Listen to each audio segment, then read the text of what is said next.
Hello friends, మొన్న రీసెంట్గా జరిగిన కోల్కతాలోని ఒక ఇన్సిడెంట్స్, ఒక డాక్టర్పై అత్యాచారం, అది ఎంతవరకు కరెక్ట్? అది కాకుండా పూర్వపు రోజుల్లోనైతే ఆడవాళ్ళు బయటకు వచ్చేవాళ్ళు కదా, ఆడపిల్లలు తల్లిదండ్రులందరూ ఇంట్లోనే ఉంచి పెంచేవారు. ఇలాంటివి జరుగుతాయని ఇప్పుడిప్పుడే ఇలా బయటకు వస్తున్నాం. మీ దయ వల్ల మళ్ళీ మాకు ఆ పంజరంలో పంపించే పని చేయకండి ప్లీజ్. దయచేసి సేవ్ చేయండి ఆడపిల్లల్ని. తను ఎంత నరకం అనుభవించుంటుంది ఆ టైంలో, ఒక్కసారి ఆలోచించండి. ఒరే, ఇలా చంపుతూ ప్రతి ఆడపిల్లని చంపుతూ పోతుంటే మీరు ఎలా పుడతారా? మీకు వారసత్వం ఎలా వస్తుంది? అరే, ఆడపిల్లలు ఈ భూమి మీద ఉంటేనే మీకు వారసులు వస్తారా? లేకపోతే ఎలా వస్తారు? ఒక ఆవు అని చూడరు, కుక్కని చూడరు, పశువులని చూడరు, మనిషిని కూడా చూడరు. మానవత్వం లేని మనుషులు. ఆడపిల్లల్ని హింసించకుండా ఆడవాళ్ళని దేవతల్లా చూడండి.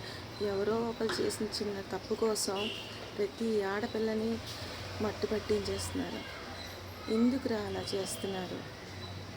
నేను కన్న తల్లి ఆడది, రాఖీ కట్టిన చెయ్యి కూడా ఆడపిల్లే.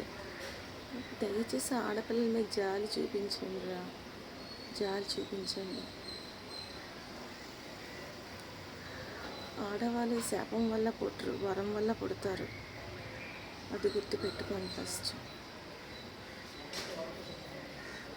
ప్రతి సినిమాల్లోని యాడ్స్ వేస్తారు, కైని తినకండి, మద్యపానం సేవించకండి అని.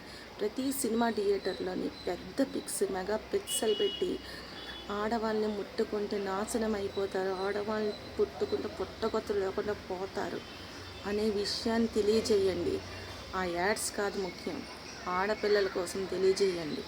అది గ్రేట్ న్యూస్. దయచేసి ఇప్పుడిప్పుడే మేము పంజరం నుంచి బయటకు వస్తున్నాం, మళ్ళీ మమ్మల్ని లోపలికి పంపించవద్దు.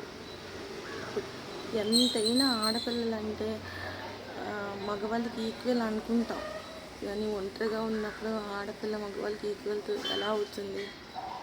ఎంత ఈ రాజ్యాలని సంసారాన్ని నెట్టుకురాని దేది చేయని, కానీ ఆడపిల్లే. ఆ టైం వస్తే మాత్రం ఆడపిల్ల ఏం చేయలేకపోతుంది.